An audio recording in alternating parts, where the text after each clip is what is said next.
The rain hammered against the cargo bay doors like 1,000 angry fists. Owen Fletcher pulled his jacket tighter and signed off on the last shipment manifest of the day. His back ached from 12 hours of hauling supply crates, and all he wanted was a hot meal and his bunk. The colony station never slept, but at least his shift was finally over. He stepped out into the downpour and immediately regretted it. Water streamed down his face as he jogged toward the residential sector. The rain season on Frontier's Edge lasted 3 months, and they were only 2 weeks in. His boots splashed through puddles that reflected the yellow glow of overhead lights. Then he heard a sound that made him stop mid-stride. Not the usual noise of machinery or the constant drum of rain on metal. This was different. Crying. Real, desperate, broken crying that cut through everything else. Owen turned his head, trying to locate the source. There, behind a stack of supply crates near the east loading dock. Small sounds, gasping and scared, he approached slowly, his old training kicking in. Search and rescue specialists learned to move carefully around frightened people. Quick movements scared them more. "Hello," he called out softly. "Are you hurt?" The crying stopped. Silence except for the rain. Owen came around the crates and saw her. A small figure huddled against the wall, wings wrapped tight around a thin body. Scales the color of twilight caught the dim light. A Draknari child, soaking wet and shaking. "Hey," Owen said gently, crouching down several feet away. "You're okay. I'm not going to hurt you." The little dragon girl looked up at him with wide, golden eyes filled with tears. She couldn't have been more than 8 years old in human terms. Her small claws gripped her knees, and her tail curled around her feet. "Are you lost?" Owen asked. She shook her head quickly, wings trembling. "Are you hurt?" Another shake. Owen pulled off his jacket despite the rain. He held out slowly. "You're cold. Take this." The girl stared at the jacket like it might bite her. Then, slowly, one small clawed hand reached out. She took it and pulled it around her shoulders. It was huge on her, but she burrowed into it immediately. "I'm Owen," he said. "What's your name?" "Lyra," she whispered. Her voice was so quiet he barely heard it over the rain. "Lyra, that's a nice name." Owen sat down cross-legged in the puddle, making himself less threatening. "Can you tell me why you're out here in the rain?" Fresh tears spilled down her scaled cheeks. Her whole body shook. "Mama's gone." Owen's chest tightened. "Gone where?" "The Black Valleys." Lyra's voice broke on the words. 3 days ago. She went for the crystals. She never came back. Owen knew about the Black Valleys.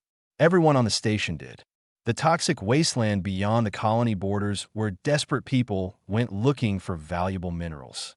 Most didn't come back. The place earned its name from the black volcanic rock and the darker stories that came out of it. "Did someone go look for her?"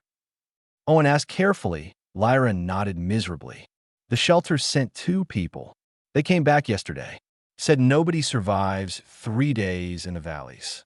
Said Mama's dead." Her small voice turned bitter. "They told me to accept it, but I can't. I won't." "So you ran away?" "Nobody would help.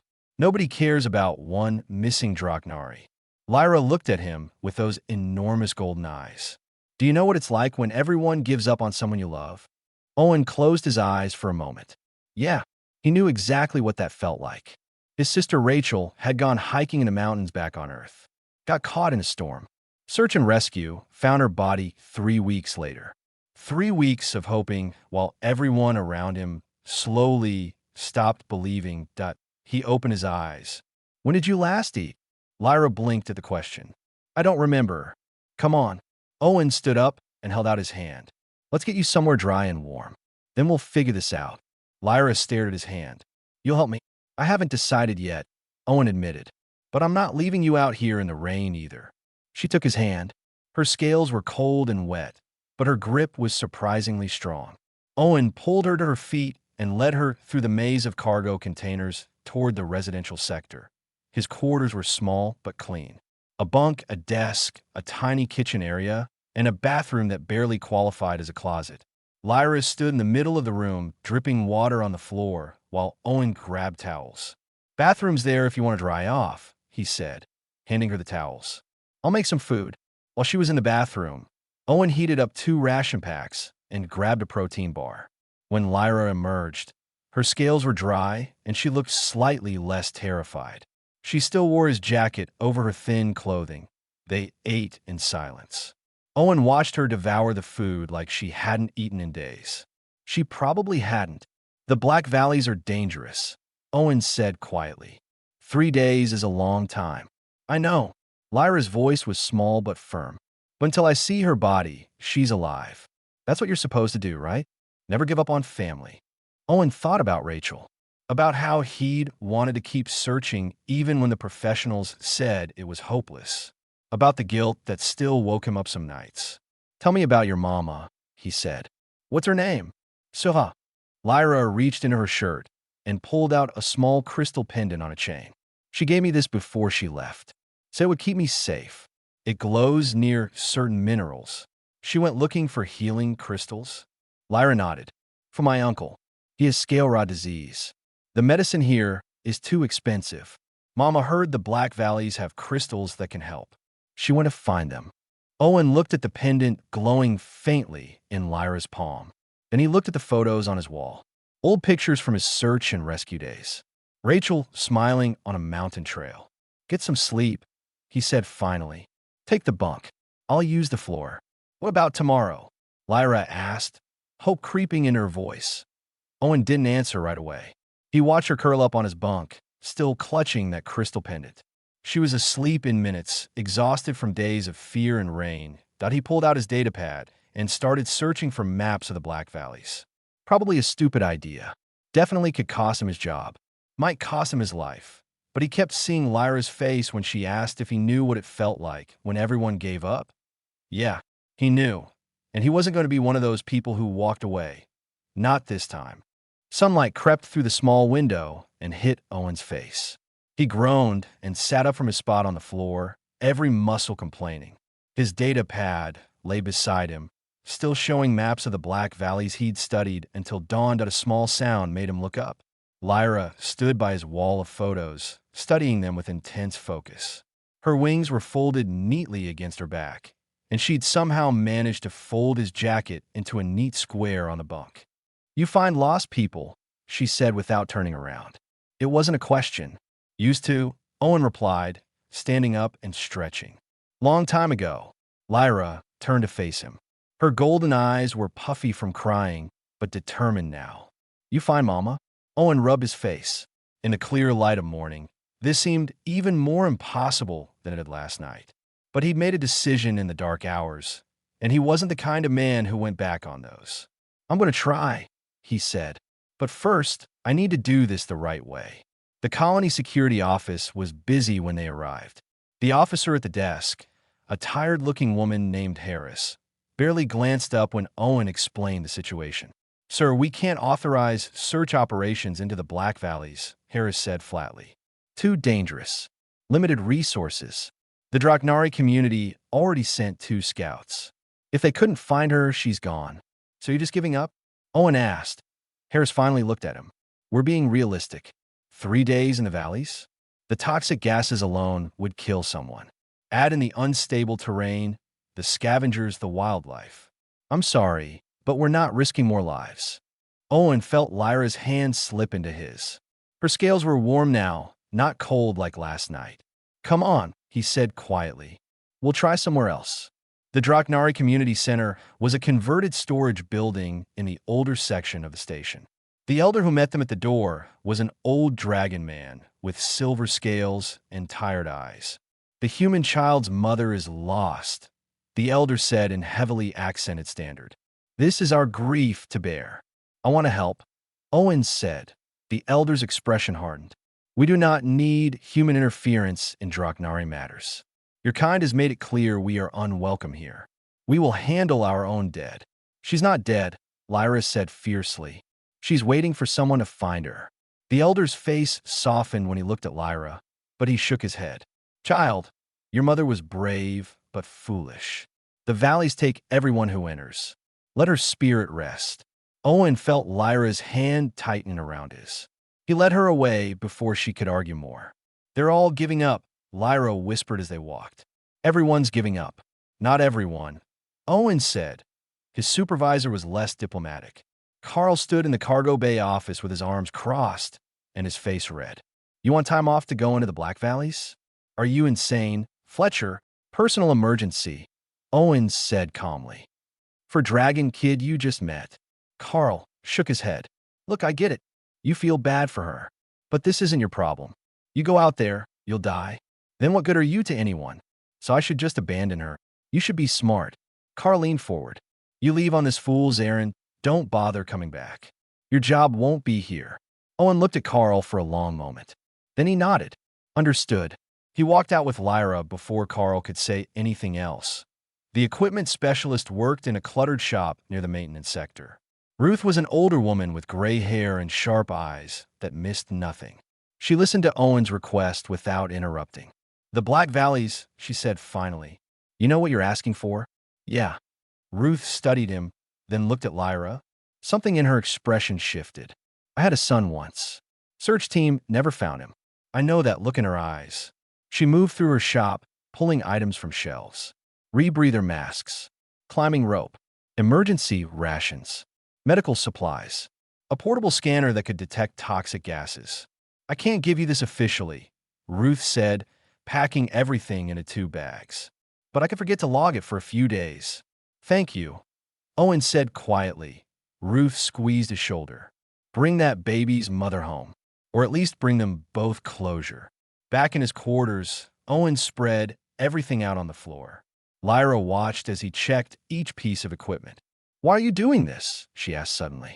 Everyone says Draknari are dangerous. They call us predators. They say we don't belong here. So why do you care if my mama lives or dies? Owen paused. He picked up one of the photos from his wall. Rachel grinning at the camera, mountains behind her. This is my sister, he said. She died in the mountains back on Earth. Got lost in a storm. Everyone told me to give up, that she was gone. But I kept hoping. Kept believing someone would find her in time. Did they? No. Owen set the photo down carefully. By the time they found her, it was too late. And I learned something from that. Giving up feels worse than trying and failing. I won't make someone else feel what I felt. Lyra was quiet for a moment. Then she pulled out her mother's crystal pendant. Mama's smart. She knows the valleys are dangerous. She wouldn't go without a plan. Tell me about the plan, Owen said. Lyra explained haltingly. Her uncle's scale rot was getting worse. Medicine from the station doctors cost more than her mother could earn in a year. But someone at the Draknari Center mentioned healing crystals in the Black Valleys. Rare minerals that could cure the disease. Mama studied maps for weeks, Lyra said. She talked to scavengers who survived the valleys. She knew where to look. Owen pulled up his datapad. Did she tell you where exactly? Lyra thought hard. The crystal chasm. She said the healing stones grow in the deep places where water meets fire. Owen searched his downloaded maps. There, a geological formation 40 kilometers into the valleys. Deep crevasse with volcanic activity and underground springs. Exactly the kind of place where rare crystals would form. Also, exactly the kind of place where someone could get trapped or injured. If she made it there and something went wrong, Owen said slowly, she could still be alive. Injured maybe, but alive. Hope blazed in Lyra's eyes. Then we go. We find her. Y go, Owen corrected. It's too dangerous for you. Lyra's wings spread slightly, a sign of agitation he was learning to recognize. I know Mama's smell. I can track her better than any human scanner. And this. She held up the pendant. It glows near the crystals she's looking for. You need me. Owen wanted to argue, but she was right. And more than that, he remembered being Lyra's age, desperate to help search for Rachel, and being told to stay home. The helplessness had been worse than any fear. Okay, he said, but you follow my instructions exactly. No arguments. Deal. Lyra nodded, so hard her whole body moved. Deal. They packed through the evening. Owen taught Lyra basic hand signals for communication in case they got separated or needed to be quiet. She showed him how to read the pendant's glow, how it pulls stronger when facing the right direction. You're a good teacher, Lyra said at one point. You're a quick learner, Owen replied, as the station's lights dimmed for night cycle. Owen double-checked their supplies one last time. food for 5 days, water purification tablets, first aid equipment, climbing gear, everything they'd need. Lyra fell asleep quickly, exhausted from the emotional day. Owen sat at his desk and wrote a simple message to Ruth, thanking her and asking her to check on his quarters if he didn't return in a week. He didn't write that he probably wouldn't return. The statistics for the Black Valleys were grim, but Lyra's mother had gone in there alone for her brother. The least Owen could do was try to bring her home. Before dawn, he woke Lyra gently. She was awake instantly, alert. "Ready?" he asked. She gripped her mother's pendant and nodded. They slipped out of the residential sector as the station began its morning routines. Nobody stopped them. Nobody noticed one human and one small dragon leaving. The outer airlock led to the Badlands beyond the colony. Owen sealed his rebreather and helped Lyra with hers. Through the reinforced window, he could see the Black Valleys stretching toward the horizon, dark, dangerous, deadly. Somewhere out there, a mother was waiting. Owen opened the airlock door and stepped through with Lyra at his side. The Black Valleys earned their name within the first hour. Everything was black. Black volcanic rock that crunched under their boots. Black sand that got into everything. Black smoke rising from vents in the ground that hissed and steamed with toxic gases. Owen checked his scanner constantly. The device beeped warnings about sulfur dioxide, carbon monoxide, and half a dozen other things that would kill them without the rebreathers. Lyra walked beside him, her wings tucked tight against her body to avoid the jagged rocks. "The pendant," Owen said, his voice muffled by the mask. "Which way?" Lyra held up the crystal. It glowed faintly, pulsing like a slow heartbeat. She turned in a circle, watching the light. When she faced northeast, the glow brightened slightly. "That way," she said, pointing to walked. The terrain was brutal. Sharp rocks tore at their clothing. The ground shifted unexpectedly, unstable and treacherous. Every step required attention, but there were signs. Owen spotted them with his trained eye. Broken scales caught on a rock outcropping, their color matching Lyra's twilight shade. Disturbed stones where someone had climbed. Claw marks on a boulder where a Draknari had gripped for balance. "She came this way," Owen said, pointing out the marks to Lyra. Lyra touched the claw marks gently, as if touching her mother's hand. "How long ago?" 3, maybe 4 days, Owen estimated. "The wind hasn't covered everything yet." They pushed on. Lyra's senses caught things Owen's scanner missed. She'd stopped suddenly, sniffed the air through her rebreather's filters, and changed direction slightly. Her hearing picked up sounds humans couldn't detect. "We work well together," she said at one point, her voice shy. "Yeah," Owen agreed. "We do." The sun set fast in the valleys, turning the black landscape even darker. Owen found a shallow cave and checked it thoroughly before allowing them inside. No toxic vents, solid walls, defendable entrance. They ate ration bars in silence. The cave offered shelter, but little warmth. The temperature dropped fast once the sun disappeared. Lyra shivered despite her scales. Owen noticed and moved closer, sharing his body heat without making a big deal of it. She leaned against his side, gratefully. "Tell me about Earth," she said quietly. "Mama says humans come from a death world." Owen smiled behind his rebreather. "Earth's tough, yeah, but it's beautiful too. Oceans so big you can't see the other side. Mountains that touch the sky. Forests with trees older than most civilizations." "Were you scared? Growing up on a death world?" "Sometimes, but mostly you don't think about it. It's just home." Owen adjusted the rebreather. "What about you? What was your homeworld like?" Lyra's eyes grew sad. "I don't remember much. We left when I was small. Mama says it had purple skies and singing flowers. But there was a war. We had to run. I am sorry. It's okay. Mama says home isn't a place.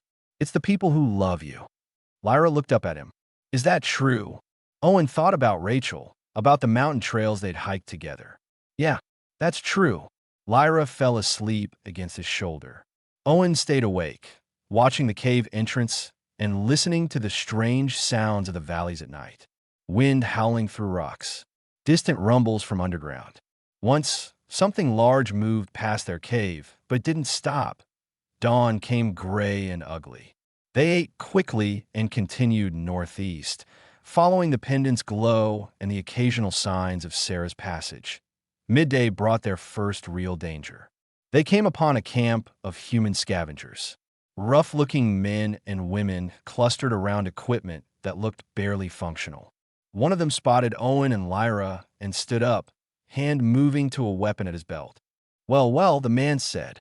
His face was scarred and his smile wasn't friendly. Little far from the colony, aren't you? Owen positioned himself between the scavengers and Lyra. Just passing through. Nothing's free in the valleys, another scavenger said, a woman with a mechanical eye. You want to pass, you pay the toll. Owen's hand moved toward his own weapon, but he stopped. Fighting would waste time and energy they couldn't afford. What kind of toll? Everything you're carrying looks good to me, Scarface said. Not happening, Owen replied calmly. But I've got medical supplies. Basic stuff. Antibiotics, painkillers, wound dressing. You can have half in exchange for information and safe passage. The scavengers looked at each other. Out here, medicine was worth more than weapons sometimes. What kind of information? Mechanical, I asked. A Draknari woman. Came through here 3, maybe 4 days ago, heading toward the crystal chasm. You see her? Scarface scratched his jaw. Might have. Purple scales. Twilight-colored, Lyra said quietly. Yeah, we saw her. 2 days ago. She was moving fast, determined-like. Didn't stop to chat. He pointed northeast. Headed straight for the chasm. We told her she was crazy.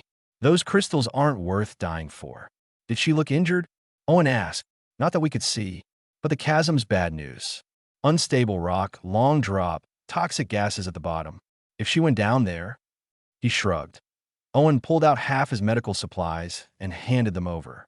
The scavengers counted through them greedily. Safe passage, Owen reminded them. Yeah. Get out of here. Scarface waved them away. And good luck. You're gonna need it. They walked quickly away from the camp. Lyra's pendant glowed brighter now, pulsing faster. We're getting close, she whispered. The terrain grew worse. They had to climb over massive boulders, squeeze through narrow gaps in the rock, and navigate around steaming vents that would cook them alive if they got too close. Owen's scanner screamed warnings constantly, but Lyra was right. The signs of Sarah's passage were fresher here. More scales, clearer claw marks, and something else. A piece of torn fabric caught on a sharp rock, the same color as the pendant Lyra wore. Mama's scarf, Lyra said, pulling it free gently. She held it to her face and made a small sound of relief. Her scent is strong. They pushed harder, moving faster despite the dangerous terrain. The pendant's glow was almost blinding now, pulsing rapidly. Then they reached the edge. The crystal chasm opened before them like a wound in the earth. A massive crack in the ground, hundreds of feet deep, with sheer walls of black rock. But at the bottom, visible even from the top, were crystals. Hundreds of them, glowing with soft blue light. Beautiful and deadly. Owen's scanner immediately detected toxic gas concentrations at the bottom. Without proper equipment, someone would suffocate down there in minutes. But what made his blood run cold was what else he saw. The remains of climbing equipment. A harness dangling from a rope that had been secured to a rock, but had obviously failed. And on the rocks below, dark stains that might be blood. Lyra saw it too. Her wings drooped. Her whole body seemed to collapse inward. No, she whispered. No, mama, no. Owen knelt beside her and gripped her shoulders firmly. Look at me, Lyra. Look at me. She raised her tear-filled eyes. We don't know anything for certain yet, Owen said. That blood could be from a minor injury. The harness failed, but maybe she had a backup plan. We don't stop until we know for sure. Understand? Lyra nodded, but her whole body shook. Owen stood and studied the chasm more carefully. The equipment was wrong. The harness had failed, yes, but the rope was still intact. And there, barely visible in the fading light. Small marks on the rocks leading down. Not random. Deliberate. Lyra, he said slowly. Your mother. If she fell and survived, what would she do? Lyra wiped her eyes, thinking. She'd find shelter. She'd leave signs. She always says leave signs so people can find you. Owen pointed at the marks on the rocks. Like those. Lyra looked. Her eyes widened. Claw marks. Deliberate ones. They're pointing down into the chasm. Owen pulled out the climbing rope from his pack. Then we follow them. Your mother's alive, Lyra, and she's waiting for us. The sun was setting again, painting the black rocks in shades of red and orange. Owen secured the rope and prepared to descend into the crystal chasm, into the dark, into the unknown, into whatever waited at the bottom where a mother had left signs for someone brave enough to follow. The descent into the crystal chasm was terrifying. Owen went first, testing each handhold carefully. The rope creaked under his weight, and loose rocks tumbled past him into the darkness below. His scanner beeped faster as the toxic gas levels increased. Lyra, you okay up there? He called. Yes, came her small voice. She was lighter than him, able to use her wings to slow her descent even though they weren't strong enough for true flight yet. The crystals glowed brighter as they descended. Blue light filled the chasm, beautiful and eerie. Owen's boots finally touched the bottom, and he immediately checked the gas levels. Dangerous, but manageable with the rebreathers. Lyra landed beside him with a soft thump. She held up the pendant, which was glowing so bright it hurt to look at directly. She turned slowly and then gasped. Mama's trail, she said, pointing. Owen saw it. Small crystals arranged on the ground in a deliberate pattern. Not natural. Someone had placed them there, creating a path that led deeper into the chasm toward a cave opening. She's alive, Lyra breathed. She left path signs. Mama taught me that when I was little. If you're lost, leave signs. They followed the crystal markers. Each one was carefully placed, clearly visible in the blue glow. The path led them through a maze of rock formations into a cave system Owen's scanner hadn't detected from above. Inside, the air was better. Some kind of natural ventilation drew the toxic gases away. Owen removed his rebreather carefully, testing the air. Clean enough. Mama. Lyra called out. Her voice echoed through the cave. Mama. Silence. Then faintly a sound. A weak voice calling back. Lyra. Lyra's wings spread wide, and she ran, following the voice deeper into the cave. Owen hurried after her, his flashlight cutting through the darkness. They found her in a small chamber where bioluminescent fungi grew on the walls, providing dim light. Sarah lay near a small fire pit made from chemical heat packs. She was exactly like Lyra described, twilight-colored scales, wings, and the same golden eyes. But those eyes were glazed with fever, and her leg was bent at an angle that made Owen's stomach turn. My little star, Sarah whispered. I knew you'd find me. Lyra collapsed beside her mother, wings wrapping around them both. She was crying and laughing at the same time. You're alive. You're alive. I told them you were alive. Owen knelt on Sarah's other side and quickly assessed the situation. Broken leg, definitely. Fever, probably from infection. Dehydration, but alive. Against all odds, alive. I'm Owen, he said calmly, pulling out his medical kit. I'm going to help you, okay? But I need you to tell me what happened. Sarah's eyes focused on him with difficulty. Fell during the climb. Harness failed. Managed to grab the wall, climb down instead of up. Safer. She winced as Owen gently examined her leg. Found this cave. Set the signs. Hoped someone would come. We came, Lyra said fiercely. I made Owen come. He's good at finding people. Sarah's hand reached up to touch Lyra's face. You were brave. You were braver, Owen said, carefully splinting the broken leg with materials from his kit. Sarah bit back a scream, but didn't pull away. That climbing decision saved your life. Most people would have panicked and fallen. Did you find the crystals? Lyra asked. Suddenly, Sarah's eyes moved to a pack lying nearby. In there. Got them before the fall. For your uncle. Lyra opened the pack and gasped. Inside were dozens of healing crystals, glowing with soft light. More than enough to cure scale rot. Owen finished splinting the leg and moved on to starting in 4 drip from his medical supplies. Basic saline solution to help with the dehydration. He wished he had stronger antibiotics, but what he had would have to do. How long have you been here? Owen asked. 3 days. Lost count after the second night. Sarah's voice was getting weaker. Water from the cave. Heat packs for warmth. But the leg couldn't walk. Couldn't climb. Just waited. You did everything right, Owen assured her. The path signs, the shelter, conserving energy. You gave yourself every chance. Sarah looked at him with those fever-bright eyes. Why? Why would a human risk everything for a Draknari you don't know? Owen adjusted the foreline. Because your daughter asked me to, and she shouldn't have had to ask. Someone should have already been looking. Tears slipped down Sarah's scaled cheeks. Thank you for not giving up on us. Lyra curled up next to her mother, careful not to jostle the broken leg. We're taking you home, Mama. Owen knows the way. Owen didn't correct her, didn't mention that getting Sarah out of here was going to be nearly impossible. She couldn't walk. He couldn't carry both her and Lyra up the climbing rope. And there was no way to call for help this deep in the valleys that he pulled out his scanner and studied the cave system map it was generating. The caves went deep, a whole network of tunnels. And there, marked in green on the display, was something interesting. An old lava tube that seemed to lead back toward the surface, miles away from the chasm, but potentially safer than climbing.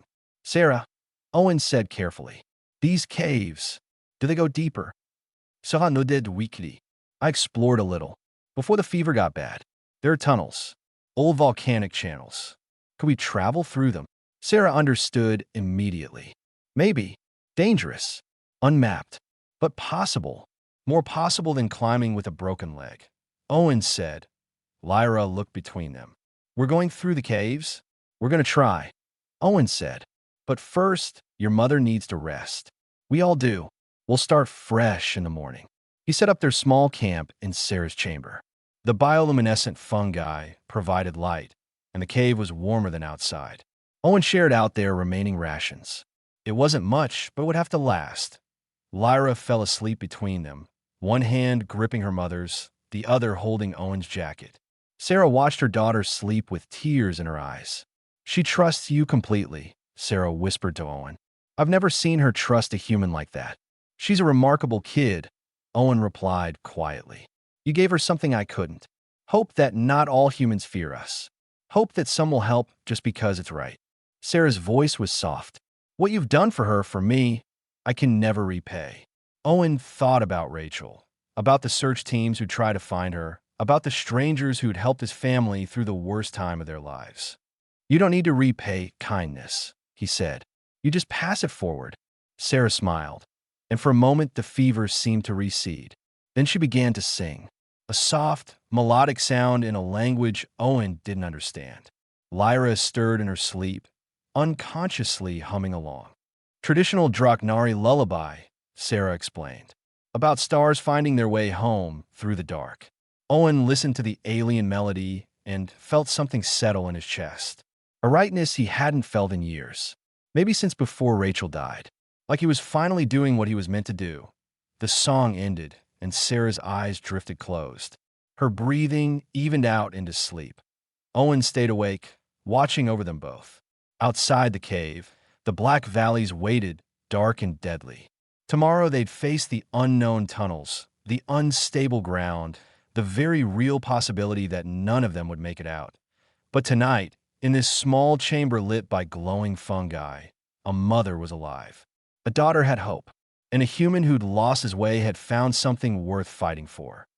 Owen checked his supplies one more time, mentally preparing for the journey ahead.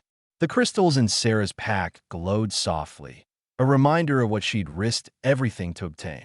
Love strong enough to walk into death's territory. He understood that now. Understood it completely that they'd get home. All three of them or they'd go down trying together. Either way, nobody was giving up. The lava tubes were exactly as bad as Owen had feared. Dark, narrow, claustrophobic passages that twisted through the rock like a maze. He'd fashioned a stretcher from their climbing rope and spare fabric, and now he pulled it carefully through the tunnel while Lyra scouted ahead with her better night vision. Sarah drifted in and out of consciousness. When she was awake, she tried to help navigate, remembering bits of geology she'd studied. When the fever took her, she mumbled in her native language, sometimes calling for Lyra, sometimes for people Owen didn't know. Another split ahead, Lyra called back. Her voice echoed strangely in the confined space. Left tunnel goes down. Right goes level. Owen checked his scanner. The battery was dying, showing only 20% charge left. But the right tunnel looked safer, less toxic gas buildup. Right, he decided. They moved slowly. Every few hours, Owen stopped to give Sarah water and check her leg. The splint was holding, but infection was setting in despite the antibiotics. Her fever was getting worse. Lyra stayed strong, never complaining even though Owen knew she was exhausted and scared. She'd become his eyes in the dark, warning him about low ceilings and unstable ground. They made a good team that on the second day in the tunnels, disaster struck. Owen felt the ground shift under his feet. A rumbling sound filled the air. Before he could react, the ceiling behind them collapsed. Rocks crashed down, sealing the passage they just traveled through. Dust filled the air. Owen coughed, pulling his shirt over his mouth. When the dust settled, he realized with cold horror that they couldn't go back. The only way was forward. "We're okay," he said quickly, seeing Lyra's frightened face. "We're all okay. We just keep moving forward." But his scanner showed something concerning. That collapse had damaged the tunnel system.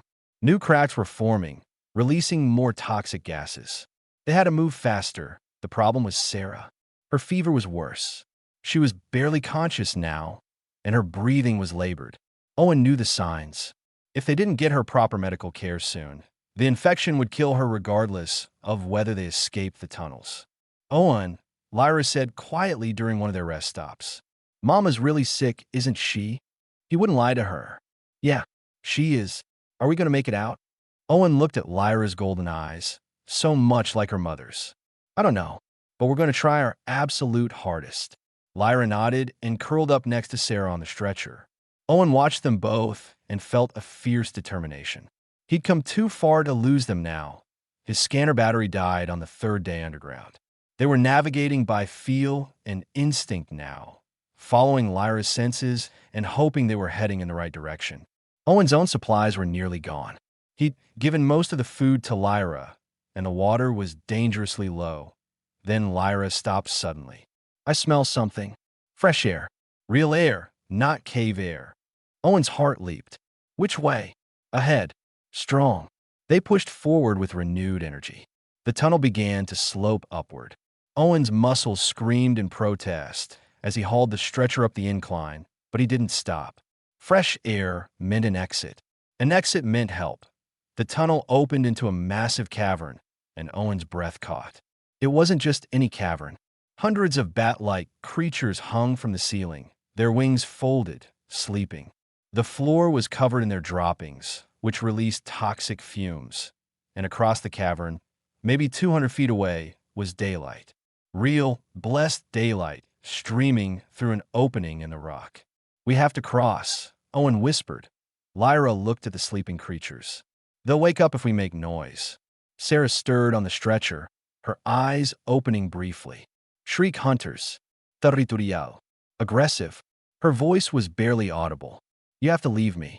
Take Lyra and run." "Not happening," Owen said firmly. He studied the cavern, his mind racing. They couldn't go quiet, not hauling a stretcher. They couldn't fight hundreds of those creatures. But maybe they didn't need to. Owen pulled out his emergency flare gun. He had 3 shots left. He'd been saving them for emergencies. This qualified. "Lyra," he said calmly, "when I fire this, you grab onto the stretcher and hold tight. Don't let go no matter what. Understand?" She nodded, her small hands gripping the stretcher frame. Sarah tried to protest, but Owen wasn't listening. He aimed the flare gun straight up at the cavern's ceiling and fired. The flare exploded in brilliant red light. The shriek hunters woke immediately, screaming and launching into the air in a panicked swarm. The noise was deafening.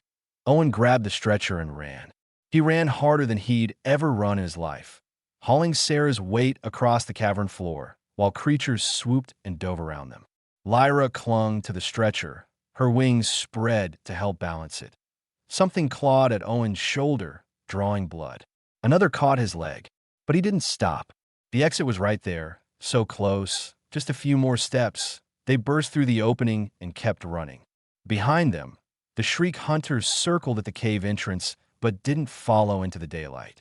Their eyes couldn't handle the brightness. Owen collapsed 20 feet from the cave, gasping for air. Lyra tumbled off the stretcher, shaking but unharmed. Sarah lay unconscious but breathing. They'd made it out. Owen looked around and his heart soared. In the distance, maybe 5 miles away, were the lights of the colony station. They traveled in a massive circle through the tunnels, coming out on the other side of the Black Valleys. "We're almost home," he told Lyra.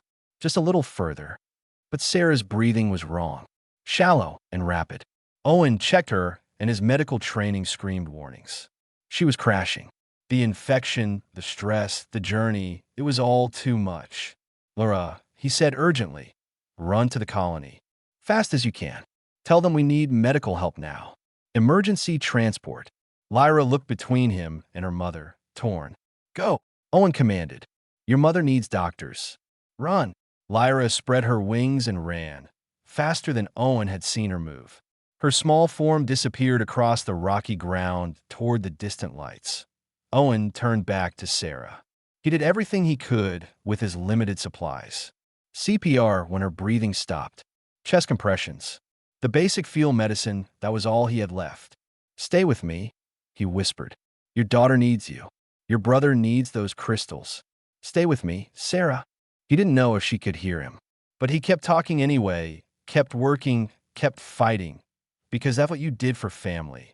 And somehow, during this journey through darkness, that's what they become. Owen heard the transport vehicles before he saw them. The rumble of engines, the shouts of people, and above it all, Lyra's voice crying, there they are." The medical team swarmed over them immediately. Hands pulled Owen away from Sarah gently, but firmly. A doctor took over the CPR while others set up equipment. Owen stumbled back, exhausted, and nearly fell. Ruth caught him. The equipment specialist had somehow made it out with the search party. "Easy, son. You did good. Let them work." Owen watched them load Sarah onto a proper medical stretcher and rush her toward the transport. Lyra tried to follow, but a medic held her back. "Lyra," Owen called. She turned, and he held out his arms. She ran to him, and he picked her up, holding her tight while she cried into his shoulder. "She'll be okay," he whispered, praying it was true. "She's strong. She survived this long. She'll make it." The ride back to the colony was a blur. Owen drifted in and out, aware of Lyra pressed against his side and Ruth's worried face. Someone bandaged his shoulder where the Shriek Hunter had clawed him. Someone else gave him water that ate tea. The colony medical center. They tried to separate him from Lyra. She wouldn't let go. "He stays," she said fiercely. "He's family." The doctor, a kind-faced woman, looked at Owen and nodded. "He can wait in the family area." They sat together in uncomfortable chairs while doctors worked on Sarah. Hours passed. Lyra fell asleep against Owen's side. He stayed awake, watching the door, waiting. Carl showed up at some point, Owen's supervisor from the cargo bay. He stood awkwardly in the doorway. "Fletcher," he said gruffly, "I was wrong about what I said. You're a damn fool, but you did a good thing." Owen was too tired to respond.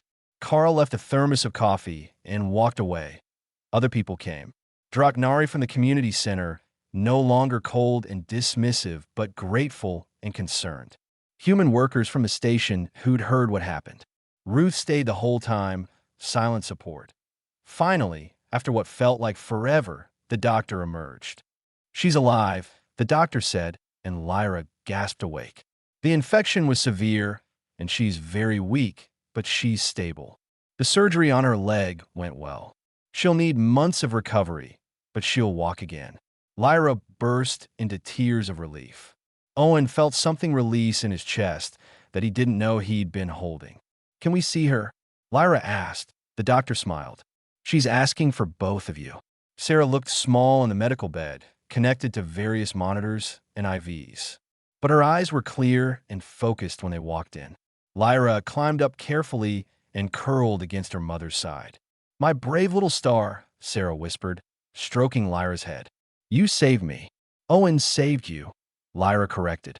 "I just showed him away." Sarah looked at Owen, who stood awkwardly by the door. "Come here," she said softly. He approached the bed. Sarah reached out, and took his hand with surprising strength. You didn't give up, she said, when everyone else did. When you had every reason to. You didn't give up. Neither did you, Owen replied. Those path signs, that shelter, you saved yourself. I just helped you the last bit of the way. Sarah squeezed his hand. Thank you for giving my daughter her mother back, for showing her that humans can be trusted, for being exactly the person we needed. Owen didn't know what to say, so he just squeezed back that a nurse brought in the pack of healing crystals. Sarah's brother arrived soon after, supported by 2 other Draknari. His scales were dull with sickness, but his eyes were bright with hope. You found them, sister, he said, his voice choked with emotion. I had help, Sarah replied, looking at Owen and Lyra. The doctor began treatment immediately, and within hours, Sarah's brother's scales started to brighten. The healing crystals worked exactly as promised. Days passed. Sera gros étranger. The colony authorities, after initial thoughts of punishment, decided to give Owen a commendation instead. The public opinion had shifted. People saw the Draknari differently now, and more importantly, they saw what one person's determination could accomplish, that Owen's job was waiting for him when he returned to work. Carl had made sure of that. But more than that, he had respect now, from humans and Draknari alike. Lyra visited Owen every day after her schooling, excited to tell him what she'd learned. She decided she wanted to be a rescue specialist when she grew up, just like him. You'll be amazing at it, Owen told her. Weeks turned into a month. Sarah was released from medical care, walking with a cane, but walking. Her brother was completely recovered, his scales brilliant and healthy. The Draknari community held a ceremony. They presented Owen with a crystal pendant, exactly like the one Sarah had given Lyra. But this one was different. It had been split in half and reformed, combining Sarah's original crystal with a new one. 2 pieces made whole again. For the human who became family, the elder said, his voice warm now instead of cold. Corvon, shield heart. Owen wore it proudly. One evening, Owen stood at the cargo bay where he'd first heard Lyra crying in the rain. It seemed like a lifetime ago, though it had only been 2 months. Small running footsteps announced Lyra's arrival. She skidded to a stop beside him, grinning. Mama wants to know if you're coming for dinner, she said. She made traditional Draknari food. Uncle helped. I'll be there, Owen promised. Lyra took his hand. Such a small hand, with its delicate scales and tiny claws. But the grip was strong and sure. I told my class today about our adventure in the Black Valleys, she said as they walked. What did they say? The human kids said you were brave. The Draknari kids said you were kind. Lyra looked up at him with those golden eyes. But I told them the truth. I said you're family, and family doesn't give up on each other, no matter how dark it gets. Owen felt his throat tighten with emotion. That's exactly right. They walked together through the colony, past humans and Draknari working side by side in ways they hadn't before. Small changes, but important ones. People nodded to Owen as he passed. To Lyra, too. Respect earned through action. Sarah was waiting at their quarters, which were nicer now that she had steady work as a consultant. She'd become valuable to the colony, her knowledge of rare minerals highly sought after. Her brother was there too, helping prepare the meal, his health fully restored. They ate together, the 4 of them, sharing stories and laughter. Owen listened to Lyra chatter about school, to Sarah and her brother speak about their childhood on their lost homeworld, and felt completely at peace. His data pad chimed. A message from Ruth. Another family needed help, lost in the Badlands. Nothing as serious as the Black Valleys, but help nonetheless. Owen looked at the message, then at Lyra. She saw his expression and smiled knowingly. You're going to help them, she said. Not a question. Yeah, because that's what you do. That's what we do. Lyra touched her pendant, the one that matched Owen's. We don't give up on people. Sarah looked softly. She's learning from the best. Later that night, Owen stood outside looking at the stars. The Black Valleys were dark smudges on the horizon, no longer quite so terrifying. Just a place where something important had happened. Where a little dragon girl had taught him that the strongest thing about humans wasn't their ability to survive harsh worlds. It was their ability to choose compassion when it was hard. To search when others had given up. to answer when a voice in the darkness cried for help.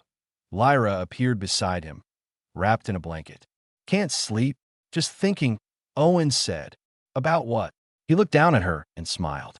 "About how I went looking for someone's mother and found a family instead." Lyra leaned against his side, and Owen put his arm around her small shoulders. Together they watched the stars, their matching pendants glowing softly in the darkness, that a human and a dragon girl. A friendship forged in the hardest journey. A family built not on blood, but on the choice to never give up. And somewhere in the colony medical files, a simple note in Owen's records. Emergency contact updated to include Sarah and Lyra. Family. Not the family he was born with, but the family he'd chosen by following a crying voice into the rain and refusing to stop searching until everyone made a home. The best kind of family there was.